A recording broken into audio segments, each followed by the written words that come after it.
Hello and welcome back to the Numbers of Thoth, where we explore the hidden threads of ancient Egyptian beliefs. Deities you know, stories you don't, and symbols you never saw coming. Today we're meeting a goddess who's barely whispered about in the great temple halls. But she carries layers of meaning under a very unlikely headdress. Her name? It's Abaset, and she's the hedgehog goddess of the eastern sun. The Valley of the Golden Mummies. Let's start in the desert. Egypt's western desert, to be precise. There's a place there called the Bahariya Oasis. You might know it better by its more modern name, which is the Valley of the Golden Mummies. Discovered in 1996 by Egyptologist Dr. Zawi Hawass, this oasis revealed a spectacular secret. 10,000 mummies wearing gilded masks, buried with wine jars, golden breastplates, and Ptolemaic coins.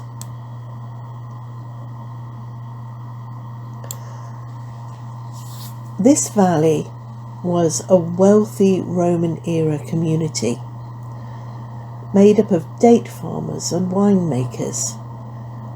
And they were people who clearly wanted and could afford to make a grand entrance into eternity. And in this valley of gold and gods, we also find the tomb unlike any other. Inside this oasis necropolis lies the tomb of Balentu, a prosperous merchant from the 6th century BC. His tomb is built like a Roman basilica. Tall columns, vivid scenes of the sun's journey, the weighing of the heart. And among the usual divine suspects, Osiris, Horus, and Anubis, there's someone new.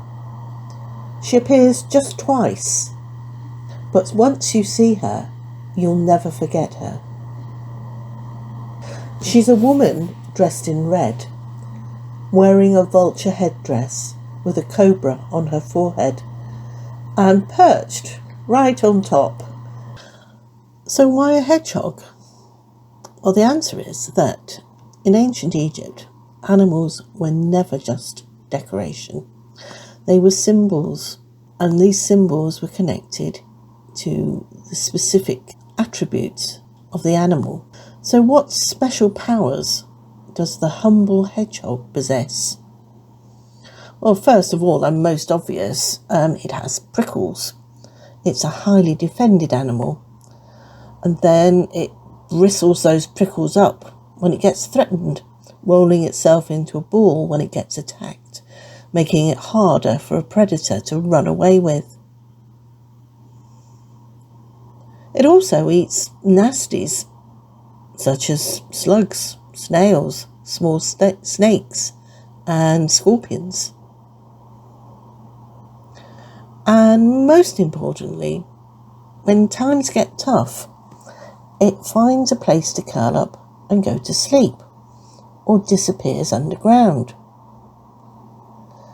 Hedgehogs hibernate. Hibernation is a remarkable survival strategy that allows small animals to endure harsh conditions. Native to Europe, Asia, and Africa, hedgehogs typically begin hibernating in late autumn when temperatures drop and food becomes scarce. During hibernation, a hedgehog's metabolic rate significantly slows down. Its heart rate can drop from around 190 beats per minute to just 20, and its body temperature falls to match the ambient environment, sometimes reaching as low as 5 degrees centigrade or 41 degrees Fahrenheit. The ancient Egyptians interpreted these behaviours as a metaphor for resurrection and for rebirth. So Abaset wasn't just wearing a cute animal on her head, she was channeling the grit and power of the goddess Isis to resurrect Balentu into the afterlife. Now, let's take a closer look at the way this goddess of the hedgehog is depicted. Her red dress ties her to the goddess Neith, the protector of the delta and the primeval creatrix. It also connects her to the sun and to the red blood of life. Her headdress, the vulture, symbolises the relationship between life and death. The vulture mother feeds her young with flesh from the dead. She turns death into life, and so she is the great symbol of transformation. And the little white hedgehog on top of her headdress signifies the long sleep of death from which one can wake. Red and white, life and death. Abaset is the walking embodiment of the balancing act Egyptian theology loved: order and chaos, desert and flood, mourning the death of Osiris and the joy of his resurrection. This is why the hedgehog has appeared as a motif on the prows of funerary boats. These boats guide the souls of the dead into the afterlife and are often seen on the walls of tombs. Hedgehogs also appear as protective amulets from the first dynasty of ancient Egypt.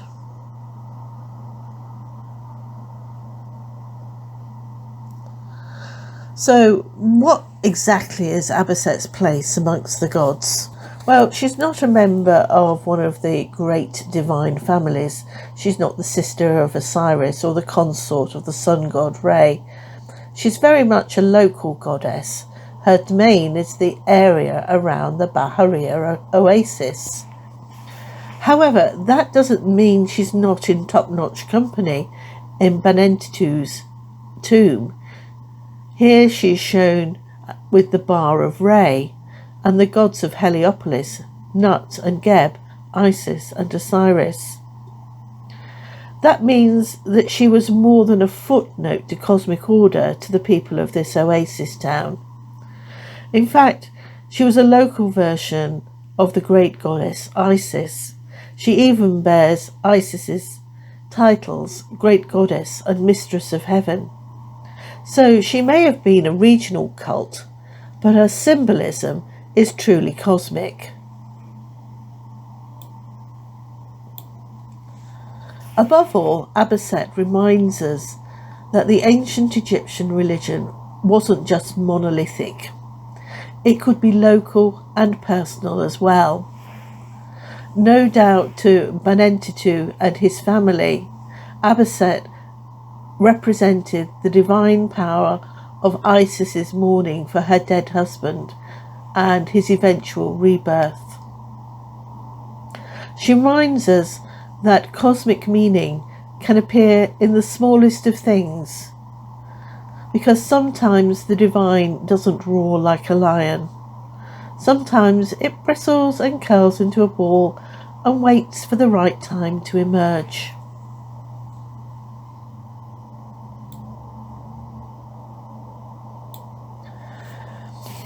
Thank you for joining me today on the Numbers of Thoth. I hope you've enjoyed today's video.